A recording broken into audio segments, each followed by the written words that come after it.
5 seconds. Get ready. Mr. Speaker Sir, this is the 7th day, I believe, of this debate and 70 persons have already spoken. I am the 71st in the long procession. I have been hesitating whether I should take up the time of this house in the marathon race. I might straight away say that I am not greatly interested where a particular state boundary is situated, and I find it very difficult to get passionate or excited about it. I have my preferences naturally, but it does not make such difference to me where the internal boundary of a state is drawn.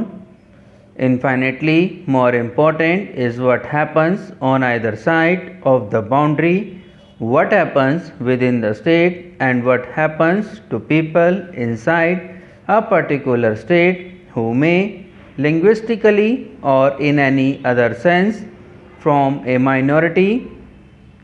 Once we lay down these basic principles correctly and act up to them, then the vast number of problems and difficulties and legitimate grievances that arise will automatically disappear.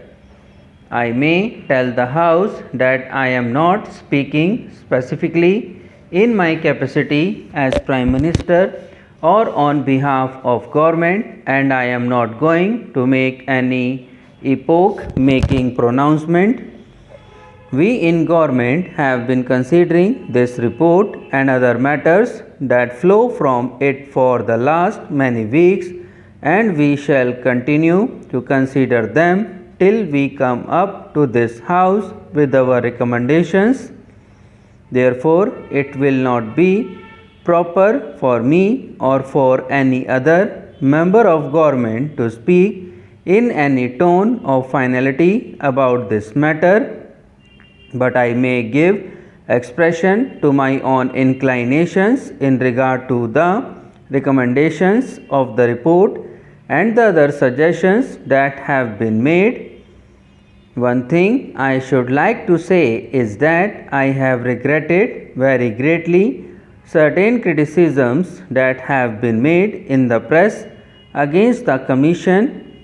One can criticize the Commission's recommendations, of course, but to bring a charge of unfairness is itself unfair. It is the kind of approach which will make such work much more difficult hereafter. We choose eminent men, they take a great deal of trouble and tell us what they think about the problem. We may or may not agree with them, but to attack their fairness is, if I may say so, not only a wrong approach, but an indication that one's case is right now very weak. May I also suggest for the consideration of this House that while members here represent their constituencies, they represent something more. Each member is not only a member for this or that area of India, but a member for India as a whole. He represents India, and at no time can he afford to forget this basic fact that India is more than the little corner of India that he represents. This is more necessary when we have to face certain forces which may be called separatist. People's attention is being diverted to local poaching, state and provincial problems, and they are forgetting the larger problems of India. It has been my good fortune and privilege to travel about India a great deal and often to go abroad. I have had that good fortune perhaps more than most members of this House. As a result, I am constantly compelled to think in larger terms, not only in a national terms but in international terms. I see the picture of India in that larger context. Perhaps my travel has helped me to see events in the true perspective. As I travel about India, I feel excited by its moving drama. There are, of course, many things I do not like, but it is inspiring to see India moving today as if by the dictates of some preordained fate and destiny towards its goal.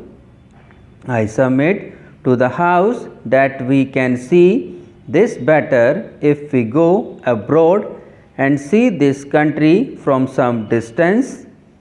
There are many people in the wide world who also are beginning to feel the drama and adventure of what is happening in this. They see how we have got over great problems and great difficulties. It is true that we have been greater problems ahead, but we are judged in the measure in which we have succeeded in the past. We may argue about the boundary of Bihar or Bengal or Orissa. We may regard the question as important, but the word important is a relative word. There may be things which are more important, and we must not lose ourselves in a passionate excitement over the boundary of a state. We must take a total view of India. We must, by constitution, convention or otherwise, guarantee that a person, whether he lives on this side of the border of a state or the other, will have the fullest rights and opportunities of progress according to his own way.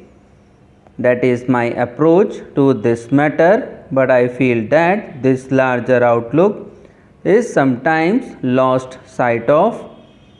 This should not be done for larger national interest. We must take a total view of India. We must, by constitution, convention or otherwise, guarantee that a person, whether he lives on this side of the border of a state or the other, will have the fullest rights and opportunities of progress according to his own way.